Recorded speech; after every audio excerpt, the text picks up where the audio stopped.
তো এই নির্বাচিত সরকারের জন্যই অনেক কিছু রেখেছে, তার মধ্যে একটা হলো গণভোট, এবং এই গণভোটকে মেনে নিয়েই কিন্তু আপনি বর্তমান সরকার দল বলি সবাই কিন্তু আমরা গণভোটকে মেনে নিয়েই আমরা নির্বাচনে অংশগ্রহণ করেছি।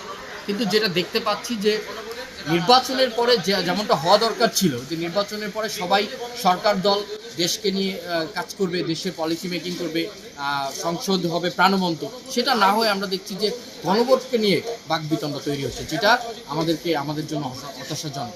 তো আমরা যেটা জানতে চাচ্ছি সেটা হলো যে বিএনপি সরকার বা বর্তমান সরকার গণভোটের পক্ষের দল বলে আমরা জানি, তাদের যদি ভিন্ন মত থাকে তাহলে তারা যেন এটা উল্লেখ করে।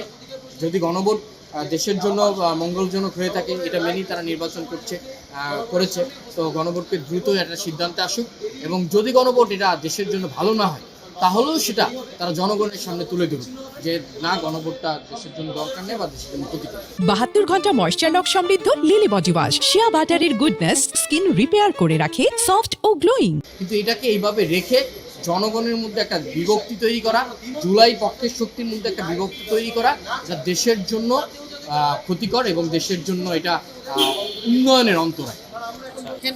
এই যে নুরুল হক নূর ভাই যেটা বলেছেন যে জুলাইয়ের জন্মদাতা, আমি মনে করি যে তিনি আরেকটা ওয়ার্ডও যুক্ত করা দরকার ছিল, সে যে জুলাইয়ের জন্ম তো দিয়েছি এবং জুলাইকে লালন পালন করেছি। কেন? আপনি দেখেন এই জুলাই কেন হয়েছে, এটা 36 দিনের একটা ঘটনা না, মোটেও না। এই জুলাই হয়েছে 2018 সাল থেকে শুরু করে 24 পর্যন্ত একটা লিগেসি আছে, সেই লিগেসির ধারাবাহিকতা কিন্তু জুলাই হয়েছে। 18 সালের কোটা সংস্কার আন্দোলন, তারপর তিনি ডাকসু বিপি হলেন, বিপি হওয়ার পরে তার যে সরকার বিরোধী যে কার্যক্রম ছিল, ফ্যাসিবাদ বিরোধী যে কার্যক্রম ছিল, তাতেই কিন্তু এদেশের তরুণ সমাজ তার সাথে ঐক্যবদ্ধ ছিল, এবং যারই ধারাবাহিকতায় জুলাই হয়েছে। এবং আপনি খেয়াল করে দেখবেন যে জুলাইয়ের যারা সামনের দিকে নেতৃত্ব স্থানীয় ছিল, সবাই কিন্তু একসময় এই নুরুল হক নূর ভাই সব একসাথে ছিল, অর্থাৎ যারাই সামনের নেতৃত্ব তারাই কিন্তু ছাত্র অধিকার বলি বা গণ অধিকার বলি তারই একটা অংশ বিশেষ একটা সময় ছিল। তার মানে জুলাইয়ের যে জন্মদাতা, এটা বলা যে এটা সঠিক হয়নি এমনটা না। এবং লালন পালনটা কোন জায়গায় হয়েছে আপনি দেখেন, জুলাইয়ের পরে লক্ষ্য করবেন উপদেষ্টাদের নামে বিভিন্ন অপকর্মের আমরা অভিযোগ শুনেছি, এবং অন্তর্বর্তী সরকারের নামে আমরা শুনেছি।